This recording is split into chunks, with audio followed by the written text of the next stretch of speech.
এই মেসি কিন্তু দাজ্জালের হয়ে কাজ করছে। দাজ্জাল যে গোটা পৃথিবীর মুসলমানদেরকে যে নাকানি চুফানি খাওয়াবে একাই, তার প্রমাণ হচ্ছে এই মেসি। এই মেসি কিন্তু আমাদের মুসলিম যুবকদেরকে নাকানি চুফানি খাওয়াচ্ছে। আজকে যদি তার হাতের দিকে যদি তাকায়, তার হাতের যে ট্যাটু, এই ট্যাটুতে দেখা যায় দাজ্জালের যে একটা চোখ, এই চোখ সে এঁকেছে। শুধু তাই নয়, তার শরীরে যে ট্যাটুগুলো আঁকা, এর দ্বারাই বোঝা যায় যে দাজ্জালের সমস্ত সকল ফিতনা সব এই মেসির মধ্যে আছে।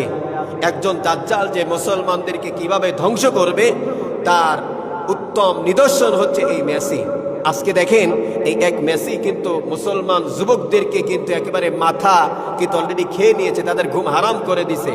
এই দাজ্জালের ফিতনা, দাজ্জাল যে একাই মানুষদেরকে নাচিয়ে বেড়াবে, তার প্রমাণ হচ্ছে মেসি। মেসি দেখেন মুসলমান যুবকদেরকে কেমন করে নাচিয়ে বেড়াচ্ছে। আজকের আমরা জানা সত্ত্বেও আমরা কি বলি যে আমরা ওদিক থেকে না, আমরা এমনি তার খেলাকে ভালোবাসি, সেই হিসেবে ভালোবাসি।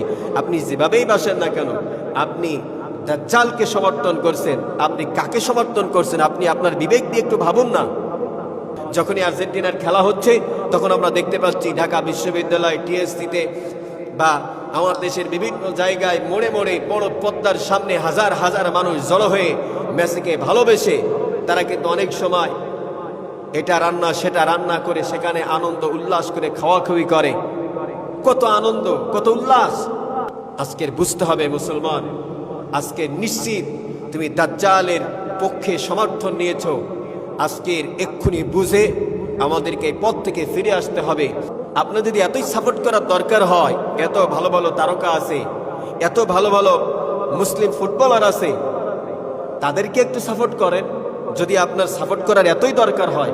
অনেকেই বলেন, হুজুর খেলা নিয়ে এত কথা বলেন। আসলে বিষয়টা আমরা যতই ওয়াজ করি না কেন, খেলা দেখা হারাম, খেলা দেখা যাবে না, তারপরেও এই যুবকরা শুনবে না।